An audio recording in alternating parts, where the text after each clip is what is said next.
ദൈവനാമം മഹത്വപ്പെടുമാറാകട്ടെ. ഫിലിപ്പിയർക്ക് എഴുതിയ ലേഖനമാണ് നാം പഠിച്ചുകൊണ്ടിരിക്കുന്നത്. ഇതിൻ്റെ ഒരു അധ്യായം നമ്മൾ വായിക്കുകയും ധ്യാനിക്കുകയും ചെയ്തു. ഇന്ന് രണ്ടാമത്തെ അധ്യായം നമുക്ക് ആരംഭിക്കാം.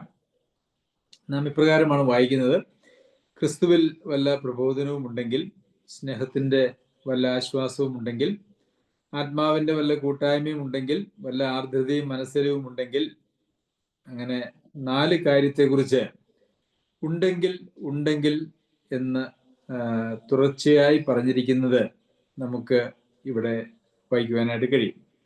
എന്തുകൊണ്ടാണ് ഇത് ഉണ്ടെങ്കിൽ എന്നിവിടെ പ്രയോഗിച്ചിരിക്കുന്നത്? അങ്ങനെ ഉണ്ടാവേണ്ട ആവശ്യം ഇല്ലേ? ഉണ്ടെങ്കിൽ മതിയോ? അത്യാവശ്യമുള്ള കാര്യമല്ലേ എന്നുള്ള ചോദ്യങ്ങൾ ആ ഒരു പ്രയോഗത്തിൽ നിന്നൊരു പക്ഷേ നമുക്ക് ഒരു സംശയം ഉളവാക്കി എന്ന് വരാം. എന്നാൽ ഇത് ഉണ്ടാവണം എന്നുള്ളത് തന്നെയാണ് ദൈവമക്കളെ സംബന്ധിക്കുന്ന പരിപാടി, ദൈവസഭയെ സംബന്ധിക്കുന്ന പരിപാടി എന്ന് പറയുന്നത്. ക്രിസ്തുവിൽ പ്രബോധനം സഭയിൽ ഉണ്ടായിരിക്കണം.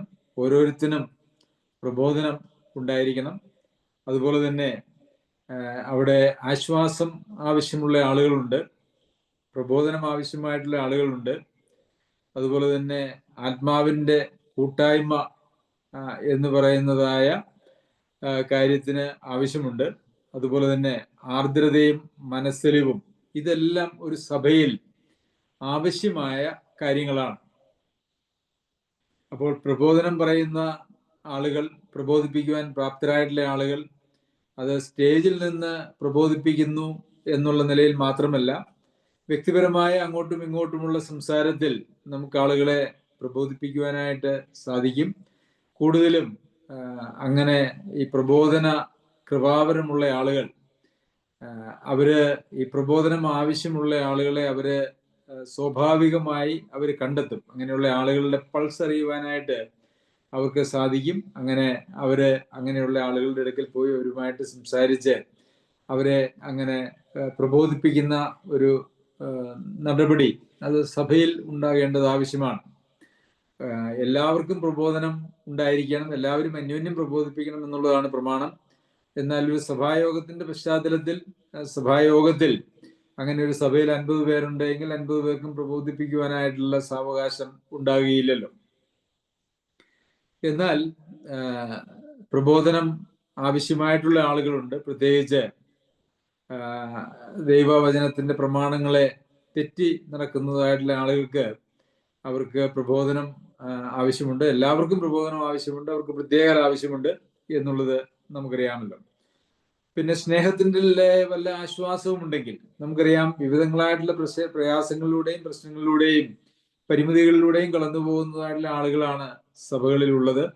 അപ്പോൾ അവർക്ക് സ്നേഹത്തിൻ്റെ ആശ്വാസം, ഈ ആശ്വാസം കൊടുക്കുക എന്ന് പറയുമ്പോൾ അത് സ്നേഹത്തിൻ്റെ ആശ്വാസമായിരിക്കണം. നമുക്ക് ആശ്വാസം ആവശ്യമുള്ള ഒരാളിൻ്റെ അടുക്കൽ ചെന്നിട്ട് ഓക്കെ, ദൈവം നിന്നെ ആശ്വസിപ്പിക്കട്ടെ, അല്ലെങ്കിൽ ദൈവം ആശ്വസിപ്പിക്കും, സാരമില്ല, എല്ലാം ദൈവം നോക്കിക്കൊള്ളും എന്ന് പറഞ്ഞ് അവിടെ നിന്ന് പിന്മാറിപ്പോകുന്ന ആശ്വാസം സ്നേഹത്തിൻ്റെ ആശ്വാസമല്ല. സ്നേഹത്തിൻ്റെ ആശ്വാസം എന്ന് പറയുമ്പോൾ സ്നേഹം അത് പ്രവൃത്തികളിലൂടെ വെളിപ്പെടുത്തുന്നതായിട്ടുള്ള കാര്യമാണ്. ക്രിസ്തീയ സ്നേഹം എന്ന് പറയുന്നത്, അഗാപ്പെ ലവ് എന്ന് പറഞ്ഞാൽ, അത് നമ്മുടെ നഷ്ടങ്ങളെ നോക്കാതെ മറ്റുള്ളവരുടെ ഏറ്റവും വലിയ നന്മയ്ക്ക് വേണ്ടി നാം നമ്മുടെ നഷ്ടങ്ങൾ നോക്കാതെ മറ്റുള്ളവരെ സഹായിക്കുന്നതാണ് സ്നേഹം. എന്തെല്ലാം കാര്യങ്ങൾ ചെയ്യുന്നു എന്നുള്ളത് നമ്മൾ കൊരിന്ത്യർക്ക് എഴുതിയ ലേഖനത്തിൽ വായിക്കുന്നുണ്ട്. പ്രവൃത്തികളില്ലാത്ത സ്നേഹം എന്ന് പറയുന്നത് വ്യാജമായിട്ടുള്ളൊരു സ്നേഹമാണ്. നമുക്കൊരാളോട് സ്നേഹമുണ്ടെങ്കിൽ ആ സ്നേഹം അത് പ്രവൃത്തികളിലൂടെ വെളിപ്പെടേണ്ടത് ആവശ്യമാണ്.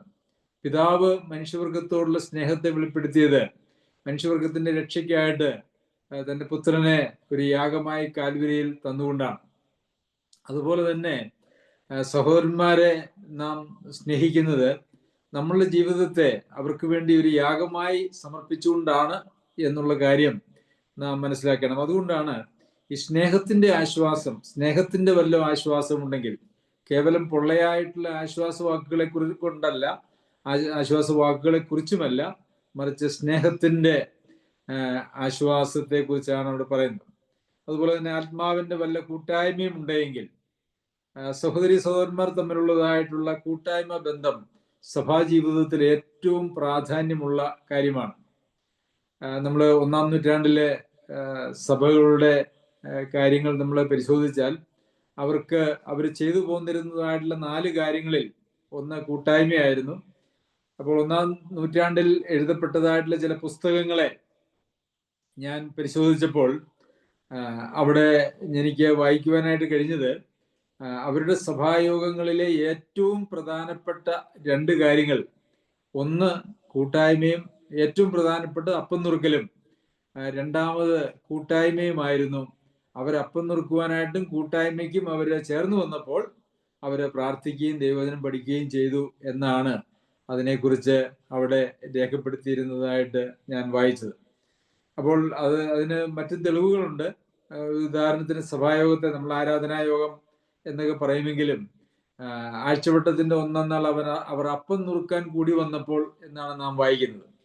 അപ്പോൾ ഒരു സഭായോഗത്തെ അപ്പം നുറുക്കുവാനുള്ള കൂടിവരവ്, അതായത് ആ സഭയിൽ നടക്കുന്നതായിട്ടുള്ള 4 കാര്യങ്ങളിൽ ഏറ്റവും പ്രാധാന്യമുള്ള കാര്യത്തെ എടുത്ത് ചൂണ്ടിക്കാണിച്ചുകൊണ്ട് അതിന് പ്രാധാന്യം കൊടുത്തുകൊണ്ട്, അല്ലെങ്കിൽ ആ പേരിലാണ് സഭായോഗം അറിയപ്പെട്ടത് എന്നുള്ളത് നമുക്ക് വചനത്തിൽ നിന്ന് തന്നെ കാണുവാനായിട്ട് കഴിയും. ആഴ്ചവട്ടത്തിന്റെ 1-ാം നാൾ അവരെ അപ്പം നുറുക്കാൻ കൂടി വന്നപ്പോൾ, അവർ ആരാധനയ്ക്ക് കൂടി വന്നപ്പോൾ എന്നല്ല, അവർ പ്രാർത്ഥിക്കാൻ കൂടി വന്നപ്പോൾ എന്നല്ല, അവര് കൂട്ടായ്മയ്ക്ക് കൂടി വന്നപ്പോൾ എന്നല്ല, അവർ വചനം പഠിക്കാൻ കൂടി വന്നപ്പോൾ എന്നുമല്ല, മറിച്ച് അവര് അപ്പം നുറുക്കുവാൻ കൂടി വന്നപ്പോൾ എന്നാണ്. അപ്പം നുറുക്കൽ അത് യഥാർത്ഥത്തിൽ കർത്താവിന്റെ മരണത്തെ ഓർമ്മിപ്പിക്കുന്നു എന്നുള്ളതുപോലെ തന്നെ സഭയുടെ ഐക്യത്തെയും, എല്ലാവരും ഒരു ശരീരത്തിന്റെ അവയവമാണ് എന്നുള്ളതിന്റെ ഒരു തെളിവുമായിട്ടാണ് ഒരപ്പത്തിന്റെ അംശികളാകുന്നത് വഴി സംഭവിക്കുന്നത് എന്ന് നമുക്കറിയാമല്ലോ. അതിന്റെ ഒരു എക്സ്റ്റൻഷനാണ് അല്ലെങ്കിൽ അതിന്റെ ഒരു തുടർച്ചയാണ് യഥാർത്ഥത്തിൽ വിശ്വാസികൾ തമ്മിലുള്ള കൂട്ടായ്മ. അപ്പം നുറുക്കിക്കൊണ്ട് അവർ ഞങ്ങൾ ഒരു ശരീരത്തിന്റെ അവയവങ്ങളാണെന്ന് പ്രഖ്യാപിക്കുകയും അതിനുശേഷം അവർ ഒരു ശരീരത്തിന്റെ അവയവങ്ങളെ പോലെ അങ്ങോട്ടും ഇങ്ങോട്ടും കരുതുകയും സ്നേഹിക്കുകയും സംസാരിക്കുകയും ആശ്വസിപ്പിക്കുകയും പ്രബോധിപ്പിക്കുകയും ഒക്കെ ചെയ്യുന്നതായിട്ടുള്ള സമയമാണ് കൂട്ടായ്മയുടെ സമയം എന്ന് പറയുന്നത്. എന്നാൽ ഇന്ന് നമ്മൾ പൊതുവിൽ സഭകളിലേക്ക്, സുവിശേഷ വിഹിത സഭകളിലേക്ക് നോക്കിയാൽ ഈ 2 കാര്യങ്ങൾക്ക് 1-ാം നൂറ്റാണ്ടിൽ ഏറ്റവും പ്രാധാന്യത്തോടെ കണക്കാക്കിയിരുന്നതായിട്ടുള്ള കാര്യങ്ങൾ ഇവയായിരിക്കെ ഈ 2 കാര്യങ്ങൾക്കും യാതൊരു വക പ്രാധാന്യവും കൊടുക്കാത്തതായിട്ടുള്ള ഒരു അവസ്ഥയാണ് നമുക്ക് കാണാനായിട്ട് കഴിയുന്നത്. സാധാരണഗതിയിൽ പല സഭകളിലും തിരുവത്താഴ ശുശ്രൂഷ അല്ലെങ്കിൽ അപ്പം നുറുക്കൽ എന്ന് പറയുന്നത് മാസത്തിലൊരിക്കലോ അതിൽ കൂടിയ ഇടവേളകളിലോ മാത്രമേ ഉള്ളൂ. ഭൂരിപക്ഷം സഭകളിലും മാസത്തിലൊരിക്കൽ മാത്രമേ അതുള്ളൂ. അതുമാത്രവുമല്ല, ഒരു കൂട്ടായ്മയുടെ സമയം എന്ന് പറയുന്നത് സഭാ കൂടിവരവിനോടനുബന്ധിച്ച് പലപ്പോഴും ഇല്ല എന്നുള്ളത് തന്നെയാണ്. അവര് വരുന്നു, ഒരു 10 മണി മുതൽ 11:30 വരെ അല്ലെങ്കിൽ 12 വരെ മീറ്റിംഗ് ആണെങ്കിൽ മീറ്റിങ്ങിന്റെ സമയമാകുമ്പോൾ വരുന്നു, കുറച്ച് പാട്ടുകളൊക്കെ പാടി ഒരു സന്ദേശമൊക്കെ കേട്ട് അവര് 12 മണിക്ക് മീറ്റിംഗ് കഴിഞ്ഞ് അവരെല്ലാവരും പിരിഞ്ഞ് വീട്ടിൽ പോയി എന്നുള്ളതായ ഒരവസ്ഥയാണ് നമുക്ക് ഇന്ന് സഭകളിൽ കാണുവാനായിട്ട് കഴിയുന്നത്. അപ്പോൾ അവർ വരുമ്പോൾ അവര് ചില സ്തോത്ര ഗാനങ്ങൾ പാടുകയും അതുപോലെ തന്നെ ഒരു സന്ദേശം കേൾക്കുകയും ചെയ്ത് അവര് തിരിച്ചു പോകുന്നു. അത് ഒരു സഭായോഗത്തിൽ നിന്നും ദൈവം ആഗ്രഹിക്കുന്നതായിട്ടുള്ള കാര്യമല്ല എന്നുള്ളത് നമുക്ക് മനസ്സിലാക്കുവാനായിട്ട് സാധിക്കും. പിന്നെ വല്ല ആർദ്രതയും മനസ്സലിവും ഉണ്ടെങ്കിൽ, ദൈവസഭയിൽ ആർദ്രതയും പ്രത്യേക മനസ്സലിവും അർഹിക്കുന്നതായിട്ടുള്ള ആളുകളുണ്ട് എന്നുള്ളത് നമുക്കെല്ലാവർക്കും അറിയാം. സഭ എന്ന് പറയുന്നത് വളരെ വ്യത്യസ്തങ്ങളായിട്ടുള്ള സാഹചര്യങ്ങളിലും അവസ്ഥകളിലും കൂടെ കടന്നു പോകുന്നതായിട്ടുള്ള ആളുകളുടെ ഒരു കൂട്ടമാണ്. ഈ ആർദ്രതയും മനസ്സലിവും ഒക്കെ എന്തിനാണ് സഭയിൽ, അതൊക്കെ എങ്ങനെ കൊള്ളാമോ എന്നൊക്കെ, അതിൻ്റെയൊക്കെ ആവശ്യമുണ്ടോ എന്നൊക്കെ ചോദിച്ചാൽ, അതൊരു സഭയാണ് എങ്കിൽ സഭയിൽ ആർദ്രതയും മനസ്സലിവും ഉണ്ടായിരിക്കണം. കാരണം നമുക്കറിയാമല്ലോ, നമ്മുടെ ശരീരത്തിൽ അവയവങ്ങൾക്ക് എവിടെയെങ്കിലും മുറിവോ ചതവോ കേടോ ബലഹീനതയോ ഉണ്ടെങ്കിൽ ആ അവയവത്തിന് പ്രത്യേകമായ കരുതലും സംരക്ഷണവും കൊടുക്കുക എന്ന് പറയുന്നത് അതൊരു ശരീരത്തിന്റെ പ്രവൃത്തിയുടെ ഭാഗമാണ് എന്ന് നമുക്കറിയാം. ഈ മനസ്സലിവില്ലായ്മ അല്ലെങ്കിൽ ആർദ്രതയില്ലായ്മ എന്ന് പറയുന്നത് ഒരു പാപമാണ് എന്ന് നമുക്ക് വചനത്തിൽ കാണുവാനായിട്ട് സാധിക്കും. എന്നാൽ പൊതുവെ ആളുകൾ ആരും മനസ്സലിവ് കാണിക്കാത്തതും ആർദ്രതയില്ലാത്തതൊന്നും ഒരു പാപമാണ് എന്ന് ചിന്തിക്കുന്നവരല്ല. നമുക്ക് ഒന്ന് രണ്ട് വാക്യങ്ങൾ വായിക്കാം. നമുക്ക് റോമർക്ക് എഴുതിയ ലേഖനം 1-ാം അധ്യായം അതിൻ്റെ അവസാന ഭാഗത്ത് നമുക്ക് ഇങ്ങനെ ഇവിടെ കാണുവാനായിട്ട് സാധിക്കും. അതിന് 31-ാമത്തെ വാക്യത്തിൽ നിയമലംഘികൾ, വാത്സല്യമില്ലാത്തവർ, കനിവറ്റവർ. നിയമലംഘികൾ, വാത്സല്യമില്ലാത്തവർ, കനിവറ്റവർ. കനിവ് കാണിക്കാത്തവരും വാത്സല്യം കാണിക്കാത്തവരുമായിട്ടുള്ള ആളുകളെ സംബന്ധിച്ച് വളരെ ഗൗരവമായിട്ടുള്ള, അത് ജാതികളുടെ ഇടയിൽ, ജാതികളുടെ നടപ്പിലുള്ളതായ ഒരു കാര്യമായിട്ടാണ് ഇവിടെ റോമർക്ക് എഴുതിയ ലേഖനത്തിൽ അതിനെക്കുറിച്ച് പറഞ്ഞിരിക്കുന്നത്. എന്നാൽ നമുക്ക് തിമോത്തിയോസിന് എഴുതിയ 2-ാം ലേഖനത്തിലേക്ക് നാം വരുമ്പോൾ അവിടെ നാം കാണുന്നത് വിശ്വാസികളുടെ ഇടയിലുള്ളതായ ആർദ്രതയില്ലായ്മയും കനിവില്ലായ്മയുമായിട്ടുള്ള കാര്യങ്ങളെ കുറിച്ചാണ്. 2 തിമോത്തിയോസ് 3-ാം അധ്യായത്തിൽ നമ്മൾ വായിക്കുന്നത് അതിന്റെ 3-ാമത്തെ വാക്യം, വാത്സല്യമില്ലാത്തവരും, അശുദ്ധരും, വാത്സല്യമില്ലാത്തവരും, ഇണങ്ങാത്തവരും, ഏഷണിക്കാരും, അങ്ങനെയാണ് അത് പറഞ്ഞു പോകുന്നത്. അത് ഭക്തിയുടെ വേഷം മാത്രം ധരിച്ച് അതിന്റെ ശക്തിയില്ലാതെ ജീവിക്കുന്ന ആളുകളുടെ, അതായത് വിശ്വാസികൾ എന്ന് അവകാശപ്പെടുന്നതായിട്ടുള്ള എന്നാൽ വിശ്വാസത്തിൻ്റെതായിട്ടുള്ള ശക്തി ഒന്നുമില്ലാത്ത ആളുകളുടെ പ്രത്യേകതയായിട്ടാണ് ഈ വാത്സല്യമില്ലായ്മ എന്നുള്ളതിനെ നമുക്ക് ഇവിടെ വായിക്കുവാനായിട്ട് കഴിയുന്നത്. അപ്പോൾ ജാതികളുടെ ഒരു സ്വഭാവമായിട്ടും വിശ്വാസം ത്യജിച്ച, അതല്ലെങ്കിൽ ഭക്തിയുടെ വേഷം മാത്രം ഉണ്ടായി അതിന്റെ ശക്തിയില്ലാത്തതായിട്ടുള്ള ആളുകളുടെ സ്വഭാവവുമായിട്ട് ഇരിക്കുന്നതാണ് യഥാർത്ഥത്തിൽ ഈ വാത്സല്യമില്ലായ്മ അല്ലെങ്കിൽ കനിവില്ലാത്ത സ്വഭാവം എന്നൊക്കെ പറയുന്നത്. അപ്പോൾ ദൈവമക്കളാണ് എങ്കിൽ, ദൈവിക വഴിയിലാണ് ജീവിക്കുന്നതെങ്കിൽ അവർക്ക് ഈ ആർദ്രതയും മനസ്സിലെയും അവർക്ക് ഉണ്ടാകുക തന്നെ ചെയ്യും. അതില്ല, നമുക്കത് അങ്ങനെ, അത് അർഹിക്കുന്നതായിട്ടുള്ള ആളുകളോട് അങ്ങനെയുള്ളതായ ഒരു മനോഭാവം നമ്മളിൽ ഇല്ല എങ്കിൽ നാം ഒരു ആത്മീക രോഗത്തിൽ പിടിപെട്ട ആളുകളാണ്. നമുക്ക് ഭക്തിയുടെ വേഷം മാത്രമേ ഉള്ളൂ, അതല്ല എങ്കിൽ ജാതികൾക്ക് തുല്യരായിട്ടുള്ള ആളുകളാണ് നാം എന്ന് പറയേണ്ടതായിട്ട് വരും ദൈവവചനത്തിന്റെ അടിസ്ഥാനത്തിൽ. അപ്പോൾ ഇതൊക്കെ സഭയിൽ ഉണ്ടാകേണ്ടതായിട്ടുള്ള കാര്യങ്ങളാണ്. ഉണ്ടെങ്കിൽ എന്ന് പറയുമ്പോൾ ഉണ്ടെങ്കിൽ ചെയ്താൽ മതി എന്നുള്ളതല്ല, അത് ഉണ്ടാവേണ്ടതാണ്. അത് ഉണ്ടെങ്കിൽ എങ്ങനെ ചെയ്യണം എന്നുള്ളതാണ് അടുത്ത ചില വാക്യങ്ങളിൽ നമുക്ക് കാണുവാനായിട്ട് കഴിയുന്നത്. ഇതൊക്കെ ഉണ്ടെങ്കിൽ നിങ്ങൾ എന്ത് ചെയ്യണം? അത് ഇതൊക്കെ ചെയ്യുമ്പോൾ അതിന് ചില പ്രമാണങ്ങളുണ്ട്. ഈ ആർദ്രത കാണിക്കുന്നതിനും മനസ്സിലിവ് കാണിക്കുന്നതിനും പ്രബോധനത്തിലും സ്നേഹത്തിന്റെ ആശ്വാസവും ആത്മാവിന്റെ കൂട്ടായ്മയും ഒക്കെ ഒരു സഭയിൽ പ്രകടിപ്പിക്കുമ്പോൾ അതിന് ചില പ്രമാണങ്ങളുണ്ട്. ആ പ്രമാണങ്ങളാണ് അടുത്ത വാക്യത്തിൽ നമുക്ക് കാണുവാനായിട്ട് കഴിയുന്നത്. നിങ്ങൾ ഏക മനസ്സുള്ളവരായി. അപ്പോൾ ഇതൊക്കെ ഉണ്ടെങ്കിൽ അവിടെ ഒരു മനസ്സ് ഉള്ളവരായിട്ട് ഇതിനകത്ത് പ്രവർത്തിക്കുവാനായിട്ട് കഴിയുകയുള്ളൂ. ഏക സ്നേഹം പൂണ്ട്, അതുപോലെ തന്നെ ഐകമത്യപ്പെട്ട് ഏകഭാവമുള്ളവരായി ഇങ്ങനെ എൻ്റെ സന്തോഷം പൂർണ്ണമാക്കുവിൻ. ഇവിടെ 4 ഏകത്വത്തെ കുറിച്ച് പറയുന്നുണ്ട്. ഏക എന്ന് പറഞ്ഞുകൊണ്ട് ആ വാക്ക് 4 രീതിയിൽ ഇവിടെ ഉപയോഗിച്ചിട്ടുണ്ട്. ഏക മനസ്സ്, നമ്മൾ ഈ കാര്യത്തെക്കുറിച്ചൊക്കെ ഈ കഴിഞ്ഞ ദിവസങ്ങളിൽ, ആഴ്ചകളിൽ നാം വളരെ വിശദമായിട്ട് പഠിച്ചതാണ്. ഏക മനസ്സും ഏക സ്നേഹവും ഐക്യവും ഏകഭാവവും ഉള്ളവരായിട്ട് നിങ്ങൾ എൻ്റെ സന്തോഷം പൂർണ്ണമാക്കുവിൻ എന്നാണ് എഴുതിയിരിക്കുന്നത്.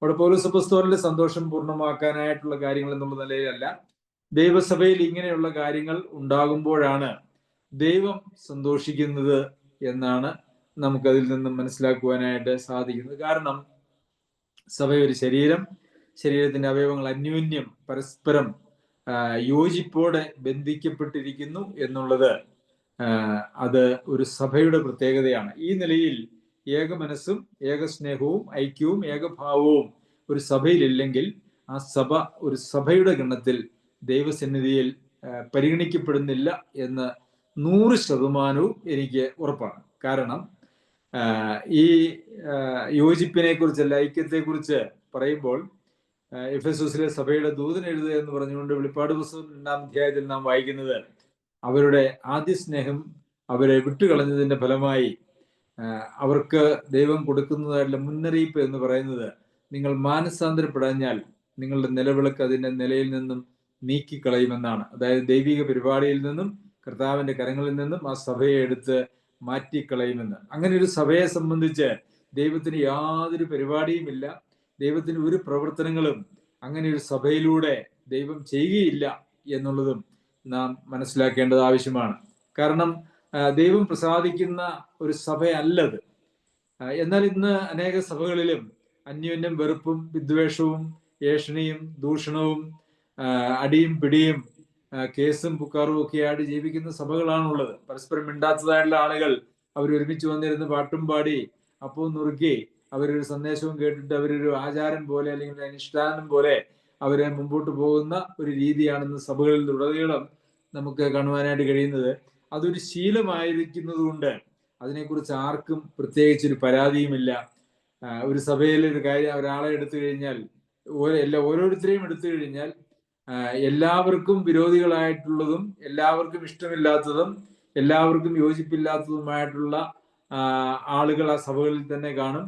അങ്ങനെ അതുകൊണ്ട് അത് ഒരു വ്യാപകമായ ഒരു വ്യാധി പോലെ, പകർച്ചവ്യാധി പോലെ എല്ലാവരിലും വ്യാപരിച്ചിരിക്കുന്ന ഒരു തിന്മയായതുകൊണ്ട് ആളുകൾക്ക് ആർക്കും അതിനെക്കുറിച്ചൊരു പശ്ചാത്താപമോ അത് ശരിയല്ല എന്നുള്ള ചിന്ത പോലും ഇല്ല എന്നുള്ളതാണ് സത്യം. പല സഭകളിലും അവിടുത്തെ ഇടയന്മാര് അവർക്ക് വെറുപ്പുള്ളവർക്കും അവർ മിണ്ടാത്തവരും അവര് മുഖം മാറ്റി നടക്കുന്നവരുമായിട്ടുള്ള ആളുകൾക്ക് അപ്പം കൊണ്ടുപോയി നീട്ടി കൊടുക്കുന്നത് ഞാൻ എൻ്റെ കഴിഞ്ഞ ക്രിസ്തീയ ജീവിതകാലത്ത് കണ്ടിട്ടുണ്ട്. പ്രിയമുള്ളവരെ, അതൊന്നും യോഗ്യമായ ഒരു സഭയുടെ ലക്ഷണങ്ങളല്ല. അങ്ങനെ ഒരു സഭയിലേക്ക് ദൈവം ആളുകളെ അയക്കില്ല. അവരെത്ര സുവിശേഷ പ്രവർത്തനം ചെയ്താലും അങ്ങനെയുള്ള ഒരു സഭയിലേക്ക് ദൈവം ആരെയും അയക്കില്ല. കാരണം അവിടെ ദൈവം മനുഷ്യർക്ക് പലരെയും വിളിച്ചുകൊണ്ടും സ്വാധീനിച്ചുകൊണ്ടൊക്കെ കൊണ്ടുവരാനായിട്ട് കഴിയും. അതൊക്കെ താൽക്കാലികമായിട്ടുള്ള ചില നമ്പറുകളൊക്കെ അവിടെ ഉണ്ടാകും എന്നുള്ളതല്ലാതെ ദൈവം തന്റെ പരിപാടിയിൽ ഒരു ദൈവ പൈതലിനെ അങ്ങനെയുള്ള സ്ഥലത്തേക്ക് അയക്കുകയില്ല. കാരണം അത് അവർക്ക് ആത്മീയ പ്രയോജനം ആ സഭയിൽ നിന്ന് കിട്ടുകയില്ല എന്ന് മാത്രമല്ല, ആത്മീയമായിട്ടുള്ള ശോഷണം അങ്ങനെയുള്ള സഭകളിൽ നിന്ന് ലഭിക്കുകയും ചെയ്യും. അതുകൊണ്ട് പ്രിയമുള്ളവരെ, സഭ വളരണം എന്നൊക്കെയുള്ളത് നമ്മുടെ വലിയ പ്രാർത്ഥനയും ആഗ്രഹവും ഒക്കെയുമാണ്. സഭ വളരുക എന്ന് പറയുമ്പോൾ അതിനകത്ത് എണ്ണത്തിലും അതുപോലെ തന്നെ ഓരോ വിശ്വാസികളുടെ ഗുണത്തിലും ഉള്ള വളർച്ച ഉണ്ടായിരിക്കേണ്ടത് ആവശ്യമാണ്. അപ്പോൾ ദൈവമാണ് സഭയെ വളർത്തുന്നത്, ദൈവമാണ് സഭയെ പണിയുന്നത്.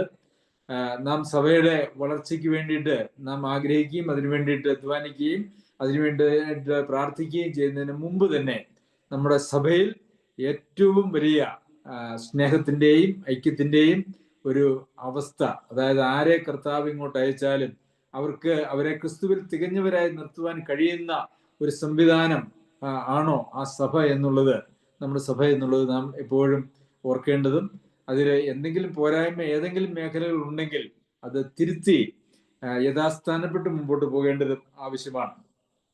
അതുകൊണ്ട് ഇവിടെ ഏതെല്ലാം ശുശ്രൂഷകൾ, ഇപ്പം ഇതിനു മുമ്പ് നമ്മൾ വായിച്ചതായിട്ടുള്ള 4 കാര്യങ്ങൾ സഭയിലെ വിവിധ ശുശ്രൂഷകളുടെ ഉദാഹരണങ്ങളാണ്.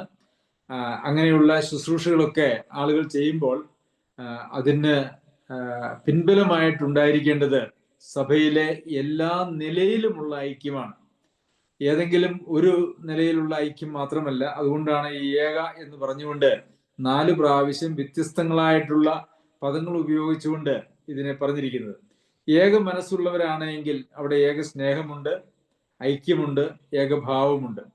ഏകഭാവമുള്ളവരാണെങ്കിൽ ബാക്കി 3ഉം അവിടെ ഉണ്ട്. പക്ഷെ എന്തുകൊണ്ടാണ് വീണ്ടും ഇങ്ങനെ 3-4 പ്രാവശ്യം ഈ കാര്യങ്ങളെ കുറിച്ച് എടുത്തു പറയേണ്ടിയിരിക്കുന്നത്, അല്ലെങ്കിൽ എടുത്തു പറയുന്നതിന്റെ ലക്ഷ്യം എന്താണ് എന്ന് നമ്മൾ ചിന്തിച്ചാൽ അത് ആവശ്യമായ കാര്യത്തിന് അത് അർഹിക്കുന്നതായിട്ടുള്ളൊരു പ്രാധാന്യം കൽപ്പിക്കുന്നതിന് വേണ്ടി എടുത്തിരിക്കുന്ന അല്ലെങ്കിൽ കൊടുത്തിരിക്കുന്നതായിട്ടുള്ള ഒരു ഭാഷയുടെ പ്രയോഗ ശൈലിയാണ്. അത് ഗ്രീക്ക് ഹീബ്രു ഭാഷയിൽ അങ്ങനെ സമാന അർത്ഥങ്ങൾ വരുന്നതായിട്ടുള്ള കാര്യങ്ങൾ കൂടെ ഉപയോഗിക്കുന്നത് അതിനെ ഉറപ്പിക്കുന്നതിന് വേണ്ടിയാണ് എന്ന് ഞാൻ അതിനെക്കുറിച്ച് വായിച്ചിട്ടുണ്ട്. അപ്പോൾ സ്വർഗത്തിലെ സന്തോഷം അതുപോലെ തന്നെ ആത്മീക ശുശ്രൂഷകൾ ചെയ്യുന്നവരായിട്ടുള്ള സന്തോഷം എന്ന് പറയുന്നത് വിശ്വാസികൾ എല്ലാ വിധത്തിലുമുള്ള ഐക്യത്തിൽ ജീവിക്കുമ്പോഴാണ്. എന്നാൽ ഇന്ന് നമുക്ക് സഭകൾ എന്ന് വിളിക്കപ്പെടുന്നതായിട്ടുള്ള കൂട്ടങ്ങളിൽ കാണാൻ കഴിയുന്നതായിട്ടുള്ള മറ്റൊരു അപകടകരമായിട്ടുള്ളൊരു കാര്യം, ഈ സഭാ ശുശ്രൂഷ ചെയ്യുന്നതായിട്ടുള്ള ആളുകൾ വിശ്വാസികളെ പരസ്പരം ഭിന്നിപ്പിച്ച് സഭയെ മുമ്പോട്ട് കൊണ്ടുപോകുന്നതായിട്ടുള്ള ഒരു പ്രവണതയും നമുക്ക് ലോകത്ത് കാണുവാനായിട്ട് സാധിക്കും. വിശ്വാസികൾ തമ്മിൽ സ്നേഹിക്കുന്നതും തമ്മിൽ യോജിപ്പിൽ പോകുന്നതും അത് ശുശ്രൂഷകന്മാർക്ക് ഭീഷണിയാണ് എന്ന് ചിന്തിക്കുന്നതായിട്ടുള്ള ആളുകളുണ്ട്. തികച്ചും ജഡികന്മാരായിട്ടുള്ള കൊടിയ ചെന്നായി കർത്താവ് പൗലോസപ്പോസ്തലൻ അപ്പോസ്തല പ്രവൃത്തികൾ 20-ാം അധ്യായത്തിൽ പറഞ്ഞിരിക്കുന്നത് പോലെ ആടുകളുടെ വേഷം ധരിച്ച കൊടിയ ചെന്നായ്ക്കൾ മാത്രമാണ് അപ്രകാരമുള്ള ശുശ്രൂഷകന്മാർ എന്ന് നമുക്ക് കണക്കാക്കുവാനായിട്ട് മനസ്സിലാക്കുവാനായിട്ട് സാധിക്കും. പലപ്പോഴും ശുശ്രൂഷകന്മാരുടെ ജീവിതത്തിലുള്ള പരാജയങ്ങളും അവരുടെ വീഴ്ചകളും ഒക്കെ പലപ്പോഴും പുറത്തു വരാതിരിക്കുന്നതിനും അതിനെതിരെ വിശ്വാസികൾ ആരും ഒന്നും ശ്രദ്ധിക്കാതിരിക്കുന്നതിനും വിശ്വാസികൾ കുറെ ആളുകളെയൊക്കെ അവരെ കൂട്ടത്തിൽ കൂട്ടി എന്തെങ്കിലുമൊക്കെ കൊടുത്ത് സ്ഥാനങ്ങളോ മാനങ്ങളോ ഒക്കെ കൊടുത്ത് പ്രലോഭിപ്പിച്ച് അവരങ്ങനെ കൂട്ടത്തിൽ നിർത്തും. അങ്ങനെ വിശ്വാസികൾ തമ്മിൽ അവർ ഒരിക്കലും ഒന്നിക്കുവാനായിട്ടോ ഐക്യപ്പെട്ടു പോകാനായിട്ടോ അവർ സമ്മതിക്കുകയില്ല. ഈ ഭിന്നിപ്പിച്ച് ഭരിക്കുക എന്ന് പറയുന്നതായിട്ടുള്ള ഒരു രീതി ഇന്ന് മിക്കവാറും സഭകളിലൊക്കെ വളരെ വ്യാപകമാണ്. അങ്ങനെയുള്ള സഭകളെയും അവിടെ പ്രവർത്തിക്കുന്നതായിട്ട് ശുശ്രൂഷകന്മാരെ കുറിച്ചും അയ്യോ കഷ്ടം എന്ന് മാത്രമേ നമുക്ക് പറയുവാനായിട്ടുള്ളൂ. എന്നാൽ പൗലോസപ്പോസ്തലൻ അങ്ങനെയല്ല. പൗലോസപ്പോസ്തലൻ എല്ലാവരുടെയും ഏക സ്നേഹവും ഐക്യവും ഏകഭാവവും അതുപോലെ ഏക മനസ്സുമുള്ളവരായി തീർന്നതിനെ കുറിച്ച് ഭയങ്കര സന്തോഷം, അങ്ങനെ എൻ്റെ സന്തോഷം പൂർണ്ണമാക്കുവിൻ എന്നാണ് നാം ഇവിടെ വായിച്ചത്. പ്രിയമുള്ളവരെ, അങ്ങനെയുള്ള ഒരു കൂട്ടത്തെയാണ് സഭ എന്ന് പറയുവാനായിട്ട് കഴിയുള്ളൂ. ഇതേ സമാനമായിട്ടുള്ള കാര്യങ്ങൾ എഫെസോസിലുള്ള സഭയ്ക്ക് ഉള്ള ലേഖനത്തിൽ പഠിച്ചപ്പോഴും നാം കൂടെ ആ കാര്യം പൗലോസപ്പോസ്തലൻ അവരെ ഓർമ്മിപ്പിക്കുന്നത് നാം പഠിക്കുകയും ധ്യാനിക്കുകയും ചെയ്തതാണ്. അതുകൊണ്ട് ഇങ്ങനെയുള്ള പഠനങ്ങൾ പലപ്പോഴും ഒരു ആവർത്തന വിരസത ഉണ്ടാക്കുന്നു എന്ന് എനിക്ക് തന്നെ അറിയാം. എന്നാൽ ഈ വചനം ക്രമമായി പഠിക്കുമ്പോൾ ധ്യാനിക്കുമ്പോൾ ഇത് വിട്ടുകളയുവാനായിട്ട് നമുക്ക് ന്യായവുമില്ല എന്നുള്ളതും, അത് മാത്രവുമല്ല കൂടെ നാം കേൾക്കുമ്പോൾ അത് നമ്മുടെ ഹൃദയത്തിൽ അത് നമുക്ക് ഉറച്ച് അത് ഹൃദയത്തിൽ പതിഞ്ഞ് നാം മാനസാന്തരപ്പെടേണ്ടതായിട്ടുള്ള മേഖലകളിൽ മാനസാന്തരത്തിനുള്ള അവസ്ഥകൾ ഉണ്ടാകും എന്നുള്ളതും ആവശ്യമാണ്. അതും ഒരു സംഭവ്യമായിട്ടുള്ള കാര്യമാണ്. പിന്നെ അടുത്തത്, ശാഠ്യത്താലോ ദുരഭിമാനത്താലോ ഒന്നും ചെയ്യാതെ താഴ്മയോടെ ഓരോരുത്തൻ മറ്റുള്ളവനെ തന്നേക്കാൾ ശ്രേഷ്ഠൻ എന്ന് എണ്ണിക്കൊള്ളുവിൻ. ശാഠ്യത്താലോ ദുരഭിമാനത്താലോ ഒന്നും ചെയ്യാതെ. സഭകളില് ഈ ഏകമനസ്സും ഇതിനു മുമ്പ് പറഞ്ഞ വാക്യത്തിൽ ഏകമനസ്സ്, ഏകസ്നേഹം, ഐക്യം, ഏകഭാവം, ഇതിന് തടസ്സമായിട്ട് നിൽക്കുന്ന കാര്യമാണ് ഈ വാക്യത്തിൽ, അടുത്ത 3-ാമത്തെ വാക്യത്തിൽ പൗലോസപ്പോസ്തലൻ പറയുന്നത്. ഇതിനൊക്കെ ഈ ഐക്യത്തിനുള്ള തടസ്സം എന്ന് പറയുന്നത് ശാഠ്യം, ദുരഭിമാനം, അല്ലെങ്കിൽ താഴ്മ ഇല്ലായ്മ. ശാഠ്യവും ദുരഭിമാനവും താഴ്മയില്ലാത്ത മനോഭാവവുമാണ് ഈ വിശ്വാസികളുടെ ഇടയിലുള്ള ഐക്യത്തെ കളയുന്നതായിട്ടുള്ളൊരു കാര്യം. ശാഠ്യം നമുക്കറിയാം, പല ആളുകളെയും നമുക്ക് സഭകളിൽ ശാഠ്യക്കാരായിട്ട് കാണുവാനായിട്ട് സാധിക്കും. ശാഠ്യം എന്ന് പറയുന്നത് ചില ആളുകൾ അത് പറയും, അത് എൻ്റെ ഒരു സ്വഭാവമാണ്, അല്ലെങ്കിൽ എൻ്റെ രീതിയാണ്, ഞാൻ അങ്ങനെ ഒന്നും വിട്ടുകൊടുക്കുന്ന ആളല്ല, ഞാൻ സത്യത്തിന് വേണ്ടി നിൽക്കുന്ന ആളാണ്, തുടങ്ങിയതായിട്ടുള്ള കാര്യങ്ങളൊക്കെ ഈ ശാഠ്യത്തിന് പിൻബലമായിട്ട് പലരും പറഞ്ഞത് ഞാൻ എൻ്റെ കഴിഞ്ഞ കാലങ്ങളിൽ ഈ സഭയെക്കുറിച്ചല്ല, നമ്മുടെ സഭയെക്കുറിച്ചല്ല, മറിച്ച് ഞാൻ അംഗമായിരുന്ന പല സഭകളിലും അങ്ങനെയുള്ള ആളുകൾ, ശാഠ്യക്കാർ സഭകളിൽ ഉണ്ടായിരുന്നു, അല്ലെങ്കിൽ ദുരഭിമാനികൾ ഉണ്ടായിരുന്നു എന്ന് കാണുവാനായിട്ട് കഴിയും. ഈ ശാഠ്യം എന്ന് പറയുന്നത് അത്ര വലിയൊരു തെറ്റായിട്ടൊന്നും പൊതുവെ അങ്ങനെ പരിഗണിക്കപ്പെടാറില്ല. സാധാരണ അത് അദ്ദേഹത്തിന്റെ സ്വഭാവമാണ്. കുറച്ച് കഴിയുമ്പോൾ അത് തണുത്തുകൊള്ളും, അല്ല എങ്കിൽ കുറച്ചൊക്കെ അദ്ദേഹം പറയുന്നത് പോലെയൊക്കെ അങ്ങ് വിട്ടുകൊടുത്ത് കാര്യങ്ങളൊക്കെ ഒന്ന് അമിക്കബിളായിട്ട് ഒന്ന് കൊണ്ടുപോവുക എന്നുള്ള തലത്തിലാണ് പലപ്പോഴും പൊതുവിൽ സഭകളും സഭാശുശ്രൂഷകന്മാരും ചിന്തിക്കുന്നത്. എന്നാൽ ശാഠ്യം എന്ന് പറയുന്നത് ദൈവസന്നിധിയിൽ വളരെ ഗൗരവമായിട്ടുള്ള തെറ്റാണ് എന്നുള്ളത് നാം മനസ്സിലാക്കേണ്ടത് ആവശ്യമാണ്. ശാഠ്യത്തെ കുറിച്ച് വചനത്തിൽ നാം വായിക്കുന്നത് യഹോവയുടെ 1 ശമൂവേൽ 15-ന്റെ 22-23 വാക്യങ്ങളിൽ ശമൂവേൽ പറഞ്ഞത്, യഹോവയുടെ കൽപ്പന അനുസരിക്കുന്നത് പോലെ ഹോമയാഗങ്ങളും ഹനനയാഗങ്ങളും യഹോവയ്ക്ക് പ്രസാദമാകുമോ? ഇത് അനുസരിക്കുന്നത് യാഗത്തെക്കാളും ശ്രദ്ധിക്കുന്ന മുട്ടാടുകളുടെ മേധസ്സിനേക്കാളും നല്ലത്. മത്സരം ആഭിചാരം പോലെയും ശാഠ്യം മിഥ്യാപൂജയും വിഗ്രഹാരാധനയും പോലെയും ആകുന്നു. ശാഠ്യം മത്സരം എന്നൊക്കെ പറയുന്നത് സമാനമായിട്ടുള്ള അർത്ഥമുള്ള വാക്കുകളാണ്. ആഭിചാരം, അപ്പോൾ ശാഠ്യം മത്സരം എന്ന് പറയുന്നതായിട്ടുള്ള ഈ കാര്യങ്ങൾ ആഭിചാര ദോഷം,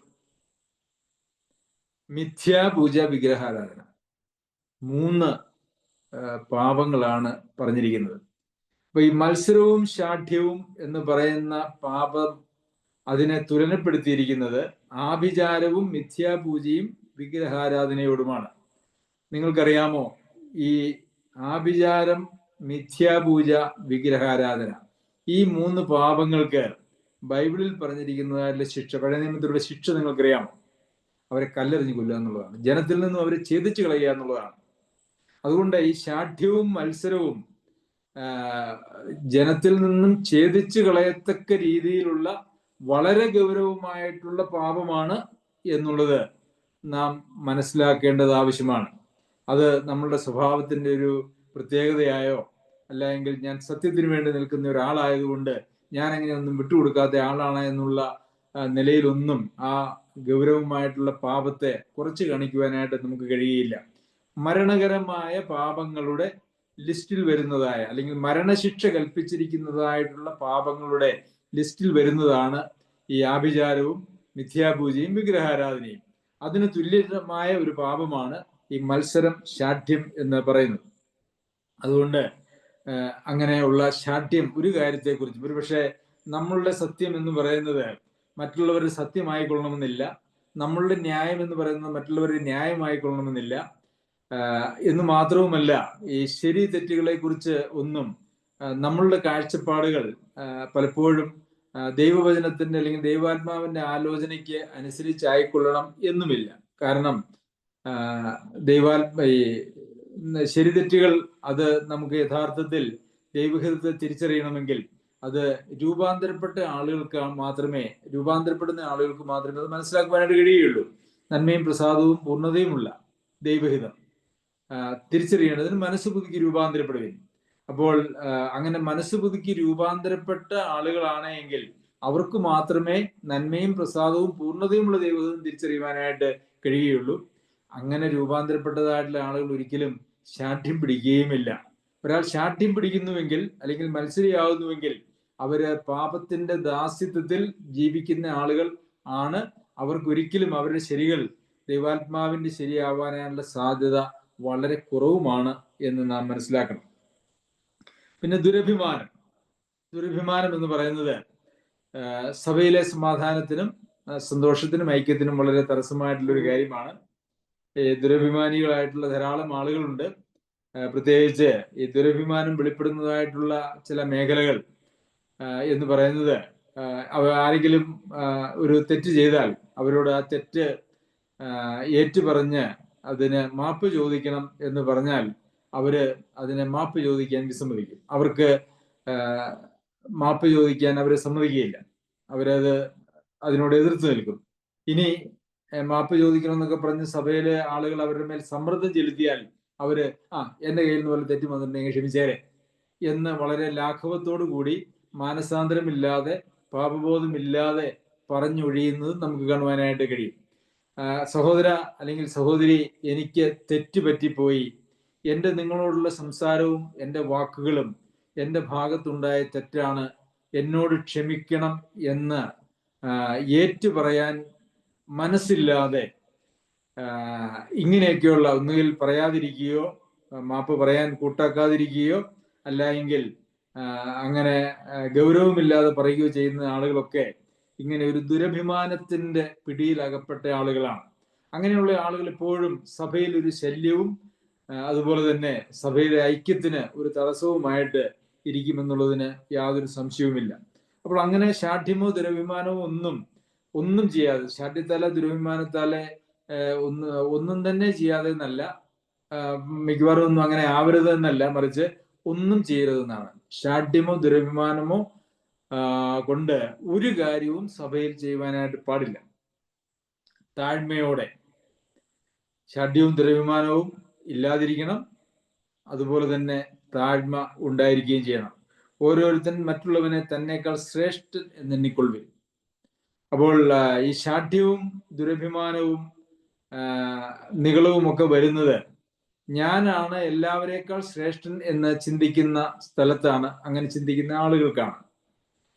പലപ്പോഴും പല ആളുകളും വളരെ ചോദ്യം ചെയ്യുന്നതായിട്ടുള്ള നിലപാടുകളും മനോഭാവങ്ങളും ഒക്കെ എടുക്കുമ്പോൾ അങ്ങനെയുള്ള ആളുകളുടെ മുമ്പാകെ ഒന്നും പറയാതെ മാറി നിൽക്കേണ്ടതായിട്ടുള്ള ധാരാളം സാഹചര്യങ്ങൾ ക്രിസ്തീയ സഭയിൽ ഉണ്ടാകും. കാരണം എന്താണെന്ന് ചോദിച്ചു കഴിഞ്ഞാൽ, അങ്ങനെ ചോദ്യം ചെയ്യുന്ന ആളുകളുടെ ഇടയിൽ അവരോട് മത്സരിക്കാനും എതിർന്യായങ്ങൾ പറയുവാനും ഒക്കെ നിന്നാൽ അത് വലിയ പ്രതിസന്ധികളിലേക്ക് അത് പോകും.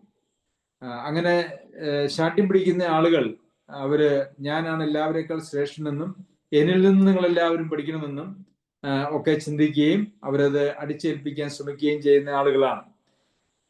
നമുക്ക് ആരിൽ നിന്നും പഠിക്കുന്നതിന് യാതൊരു പ്രശ്നവുമില്ല. ഒരു കൊച്ചു കുഞ്ഞിൽ നിന്ന് പോലും ആത്മീയമായിട്ടുള്ള സത്യങ്ങളോ അല്ലെങ്കിൽ ജീവിതത്തില് നമ്മുടെ തെറ്റുകളെ തിരുത്തി തരുമ്പോഴോ അത് അംഗീകരിക്കുന്നതിനും സ്വീകരിക്കുന്നതിനും നമുക്ക് ഒരിക്കലും ഒരു വൈമനസ്യവും ഉണ്ടാകുവാനായിട്ട് പാടില്ല. അത് മറ്റുള്ളവരെ നമ്മളെക്കാൾ ശ്രേഷ്ഠരായിട്ട് എണ്ണുന്ന ആളുകൾക്ക് മാത്രമേ അങ്ങനെ ചെയ്യുവാനായിട്ട് കഴിയുള്ളൂ. അല്ലെങ്കിൽ അവര് തിരിച്ചടിക്കുകയോ അതല്ല എങ്കിൽ വഴക്കുണ്ടാക്കുകയോ ബഹളം ഉണ്ടാക്കുകയോ ഒക്കെ ചെയ്യുന്ന സാഹചര്യങ്ങളാണ് ഇന്ന് അനേക സഭകളിലും ഉണ്ടായിരിക്കുന്നത് എന്ന് നമുക്ക് കാണുവാനായിട്ട് സാധിക്കും. ഓരോരുത്തൻ സ്വന്തം ഗുണമല്ല മറ്റുള്ളവന്റെ ഗുണം കൂടെ നോക്കണം. ഈ ശാഠ്യവും ദുരഭിമാനവും ഒക്കെ ഉള്ള ആളുകൾ അവരുടെ ഗുണമാണ് നോക്കുന്നത്. കർത്താവിന്റെ സഭയുടെ നന്മയാണ് ഒരാളുടെ ലക്ഷ്യമെങ്കിൽ അത് ശാഠ്യത്തിന്റെ ഭാഷയിലല്ല, അത് സ്നേഹത്തിന്റെയും സമന്വയത്തിന്റെയും താഴ്മയുടെയും ഭാഷയിലാണ്. കർത്താവിന്റെ സഭയ്ക്കുള്ള നന്മ ഗുണം ആണ് അന്വേഷിക്കുന്നതെങ്കിൽ അവിടെ ഉണ്ടാകുന്നത്. എന്നാൽ സ്വാർത്ഥമായിട്ടുള്ള ലാഭങ്ങളും ഞാൻ ഭാവവും എൻ്റെ ലക്ഷ്യങ്ങളും എൻ്റെ താല്പര്യങ്ങളുമാണ് സഭയിൽ മുന്നിട്ട് നിൽക്കുന്നതെങ്കിൽ അപ്പോൾ അത് സ്വന്തം ഗുണം നോക്കുന്നതാണ്. സ്വന്തം ഗുണം നോക്കുവാനായിട്ട് സഭയിൽ യാതൊരു അവകാശവും ആർക്കുമില്ല. അത് സഭയിലെ ശുശ്രൂഷകന്മാർക്കുമില്ല എന്നുള്ളതാണ് സത്യം. സ്വന്തമായിട്ടുള്ള താല്പര്യങ്ങൾക്ക് വേണ്ടി അല്ല സഭ. അത് ആരുടെയും പ്രൈവറ്റ് സ്വത്തുമല്ല. ഞാൻ എൻ്റെ സഭയെ പണിയും, പാതാള ഗോപുരങ്ങൾ അതിനെ ജയിക്കുകയില്ല എന്നാണ് കർത്താവ് പറഞ്ഞിരിക്കുന്നത്. സഭ ആരുടെയും സ്വകാര്യ സംവിധാനമല്ല, അത് ദൈവത്തിന്റെ സ്വന്തമാണ്. അതുകൊണ്ട് ആരുടെയും സ്വാർത്ഥമായിട്ടുള്ള ലാഭങ്ങൾക്ക് വേണ്ടിയോ ഗുണത്തിനു വേണ്ടിയോ സഭയുടെ വേദിയോ സഭയെ ഉപയോഗിക്കുവാനായിട്ട് ഒരു മനുഷ്യനും കഴിയുകയുമില്ല. പ്രിയമുള്ളവരെ, സഭ ഒരു മഹാത്ഭുതമാണ്, ദൈവിക പരിപാടിയാണ്, കർത്താവിന്റെ മണവാട്ടിയാണ്. ആ സഭയുടെ അംഗങ്ങളായി തീരുവാൻ ദൈവം നമ്മെ സഹായിച്ചു. എന്നാൽ ആ സഭയുടെ അംഗങ്ങളായിട്ട് നാം ജീവിക്കുമ്പോൾ അതിന് യോഗ്യമായ ഒരു ജീവിതം നമുക്ക് ഉണ്ടാകേണ്ടതും ആവശ്യമാണ്. എന്നാൽ മാത്രമേ ദൈവത്തിന് നമ്മളിൽ ഓരോരുത്തരിലൂടെയും ദൈവസഭയ്ക്ക് യോഗ്യമായിട്ടുള്ള കാര്യങ്ങൾ ചെയ്യുവാനായിട്ട് കഴിയുകയുള്ളൂ. ദൈവസഭയ്ക്ക് ഒരു വെളിച്ചമായിട്ട് നിൽക്കുവാനായിട്ട് കഴിയുകയുള്ളൂ. സഭയിലെ അംഗങ്ങൾക്ക് ആത്മീയമായിട്ടുള്ള അഭിവൃദ്ധിയും നന്മയും ഉണ്ടാകുവാനായിട്ട് കഴിയുകയുള്ളൂ. അങ്ങനെയേ കർത്താവിന്റെ പ്രത്യക്ഷതയിൽ ലജ്ജിച്ചു പോകാതെ ധൈര്യത്തോടെ അവന്റെ മുമ്പിൽ നിൽക്കുവാൻ കഴിയുള്ളൂ. സർവശക്തനായ ദൈവം നമ്മെ സഹായിക്കട്ടെ. നമുക്ക് ദൈവം നൽകിയിരിക്കുന്നതായിട്ടുള്ള സഭാ കൂട്ടായ്മ, സഭാ കൂടിവരവ് നമുക്ക് എല്ലാവർക്കും അതുപോലെ തന്നെ ലോകത്തിനും ഒരു പ്രകാശമായി തീരുവാൻ സർവശക്തനായ ദൈവം നമ്മെ എല്ലാവരെയും സഹായിക്കട്ടെ. അവന്റെ അതിപരിശുദ്ധ നാമം വാഴ്ത്തപ്പെടുമാറാകട്ടെ.